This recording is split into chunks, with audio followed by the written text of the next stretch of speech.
if you could, if you were looking for, and here's like the tremendous irony of all of it, where they're all so upset about anti-Semitism, and it's like, if you wanted a propaganda tool for anti-Semites, Nancy Pelosi saying, "We would watch you burn to death and still support Israel." Like it's like you're working hard to prove the worst member of the alt-right completely correct on everything he's been saying. You know, that's the dynamic that I think ultimately is what really holds us back, what really holds liberty back in general, is that there is this symbiotic relationship between these supposedly competing factions that play right into each other, and they inspire people to become the opposite. So in other words, the if you're saying like, hey, I don't like these white nationalists, you know, and I don't want to go down this identitarian road. I'm kind of an individual,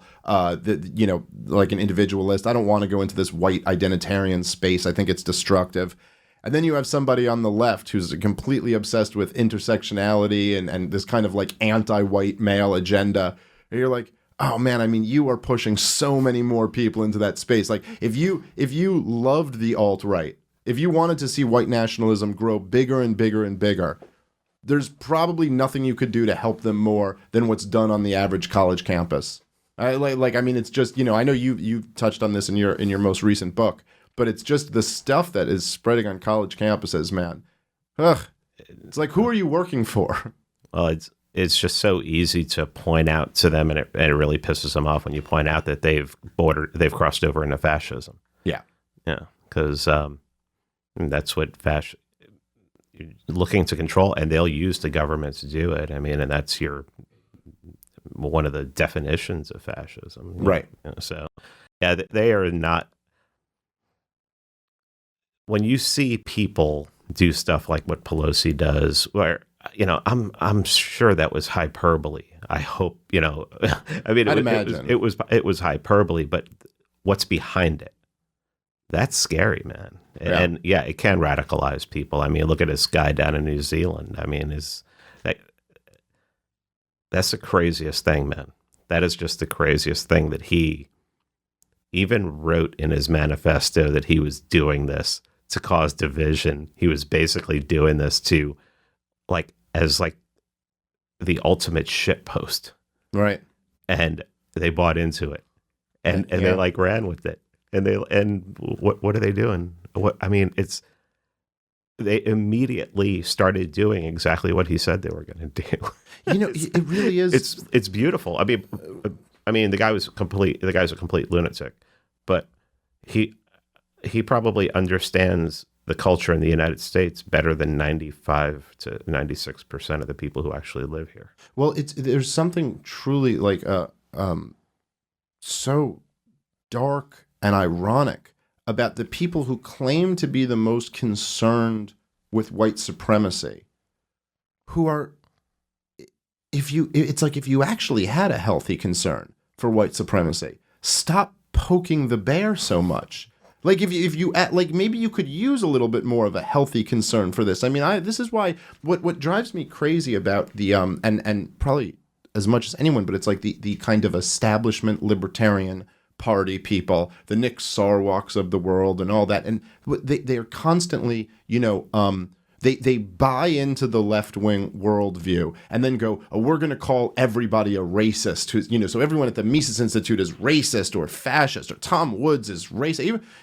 Sure, you can never find him actually saying anything racist, but, you know, there you go. He's just and they kind of go after that, and you're like, okay, so if you're so opposed to racism, how about the left-wing racism? How about like the anti-white male racism, which is dominant everywhere? Why don't you spend a little bit of time going after that? Spend 5 seconds. It's like, oh, you don't want to take that because that's an uncomfortable, dangerous position. That then all these people who are the biggest enemies of liberty may not pat you on the head afterward. Like, who the fuck cares about getting those guys? And if Nancy Pelosi and people like that, if you're really concerned about white supremacy, like this is a big threat to you, maybe the Speaker of the House shouldn't be out there talking about how her grandson wishes he had brown skin because his white skin is so terrible.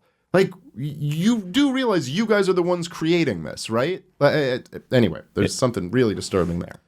it's very interesting that in the West, like I had a guest on recently, David Gornowski, who studies mimetic theory, not meme theory, but like mimetic theory, which is basically mirroring.